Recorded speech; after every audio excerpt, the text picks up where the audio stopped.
गणतंत्र दिवस पर दिल्ली में बवाल के मामले में एक्शन मोड में पुलिस। अब तक अलग अलग इलाकों में 22 एफआईआर दर्ज। कई किसान नेताओं का है जिक्र सीसीटीवी फुटेज में। हुड़दंगियों की पहचान करने में पुलिस जुट गई है। चीफ जस्टिस को पत्र लिखकर संज्ञान लेने की अपील। प्रदर्शनकारियों को हिरासत में लिया गया है। दिल्ली पुलिस की तरफ से कहा गया है जिन पर हिंसा करने, सार्वजनिक संपत्ति को नुकसान पहुंचाने, पुलिसकर्मियों पर हमला करने का आरोप लगा है। बाकी उपद्रवियों की पहचान की जा रही है।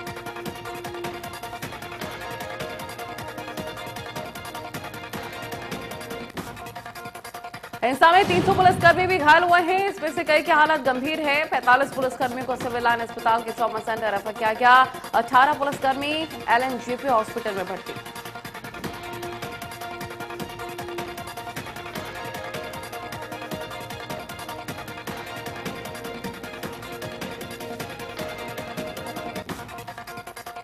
दिल्ली हिंसा को लेकर गृह मंत्री अमित शाह ने हाई लेवल मीटिंग बुलाई है। इस मीटिंग में आईबी चीफ, गृह मंत्रालय के आला अधिकारी और दिल्ली पुलिस कमिश्नर मौजूद रहे। अधिकारियों को स्पष्ट निर्देश दिया गया है। कानून व्यवस्था दिल्ली में कायम करना प्राथमिकता है।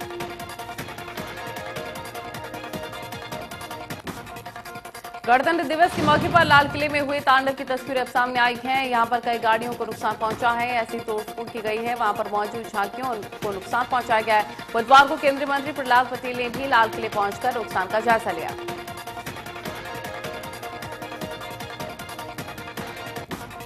दिल्ली में ट्रैक्टर परेड के दौरान हुए हिंसा के पीछे पंजाब के एक्टर और सिंगर दीप सिंधु का नाम सामने आ रहा है। किसान नेता आरोप लगा रहे हैं कि दीप सिंधु ने ही प्रदर्शनकारियों को हिंसा के लिए उकसाया था।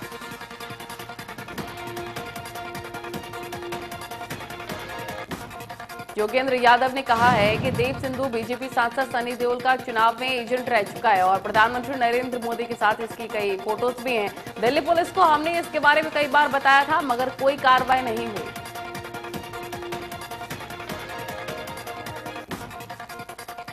दीप सिंधु का नाम हिंसा में उछलने के बाद उनका कनेक्शन फिल्म अभिनेता और बीजेपी के सांसद सनी देओल से जोड़ा जाने लगा है, जिसके बाद सनी देओल ने ट्वीट करते हुए अपनी बात रखी। सनी देओल ने कहा कि दीप सिंधु से उनका कोई नाता नहीं।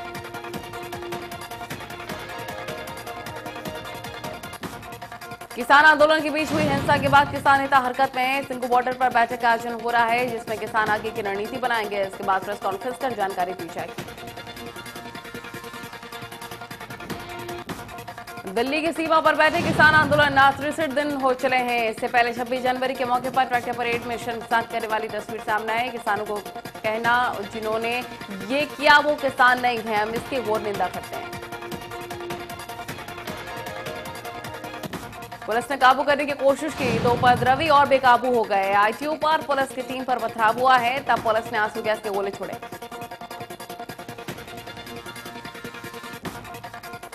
दिल्ली में हिंसा को लेकर भारतीय किसान यूनियन के प्रवक्ता और किसान नेता राकेश टिकैत का बयान सामने है। उन्होंने बयान में कहा है कि घटना के लिए दिल्ली पुलिस को जिम्मेदार ठहराया। किसान आंदोलन में हुई हिंसा पर विपक्ष ने भी नाराजगी जाहिर की है। राहुल गांधी ने ट्वीट करके कहा कि विनम्र तरीके से आप दुनिया हिला सकते हैं। उन्होंने ये भी कहा है कि मोदी सरकार तुरंत कृषि कानूनों को वापस ले।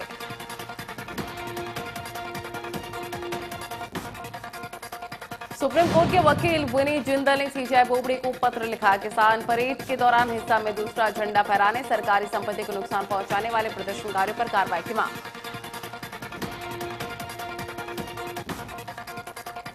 फरीदाबाद और पलवल की सीमा पर किसानों और पुलिस के बीच झड़प। किसानों और पुलिस के बीच पत्थरबाजी और लाठीचार्ज को लेकर आज किसान संघर्ष समिति धरना स्थल पर बैठक करेंगे। 1000 से ज्यादा अज्ञात लोगों के खिलाफ केस है।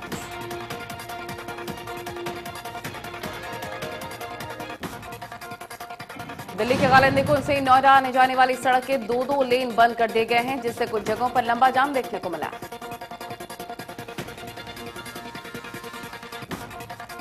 दिल्ली में हुई घटनाओं के मद्देनजर मुख्यमंत्री मनोहर लाल खट्टर ने मंत्रिमंडल की विशेष मीटिंग की और सभी किसानों से अपने घरों को लौटने की अपील भी की। कृषि मंत्री जेपी दलाल ने लाल किले की घटना की निंदा की है। उन्होंने हरियाणा के किसानों से अपील करते हुए कहा कि हरियाणा के बेटे बॉर्डर पर देश की रक्षा करते हैं, लेकिन कल के घटनाक्रम को देखकर हरियाणा के किसानों को आंदोलन से पीछे हट जाना चाहिए। दिल्ली में हिंसा को लेकर लोगों में काफी रोष है। रेवाड़ी में 15 गांव की पंचायत के बाद लोग आंदोलनकारियों के बीच पहुंचे और हाईवे खाली करने को कहा। हालात को देखते हुए पुलिस भी मौके पर पहुंची।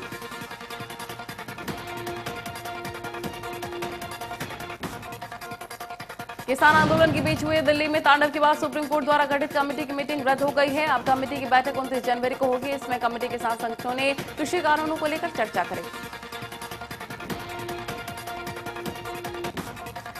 फिर से दिल्ली मेट्रो की सभी सेवाएं समान रूप से जारी रहेंगी। किसानों की ट्रैक्टर रैली को देखते हुए मंगलवार को दिल्ली मेट्रो ने कई स्टेशनों को पूरी तरह से बंद करने का ऐलान कर दिया था।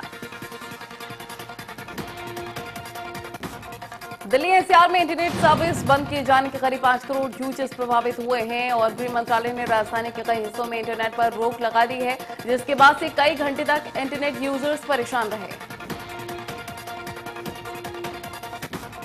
इनेलो के विधायक चौधरी अभय सिंह चौटाला आज इस्तीफा देंगे। विधानसभा स्पीकर को 3 बजे इस्तीफा देंगे पहुंचेंगे चौटाला। कई जिलों में कृषि कानूनों के विरोध में निकाली गई थी ट्रैक्टर रैली। पंचकुला में अभय चौटाला ने पार्टी के नेताओं के साथ मीटिंग भी की। राजस्थान की टोंक में बड़ा हादसा हो गया। सदर पुलिस थाने के पास ट्रेलर ने क्रूजर गाड़ी को मारी टक्कर। हादसे में क्रूजर सवार 8 लोगों की दर्दनाक मौत, जबकि 4 लोग गंभीर रूप से घायल।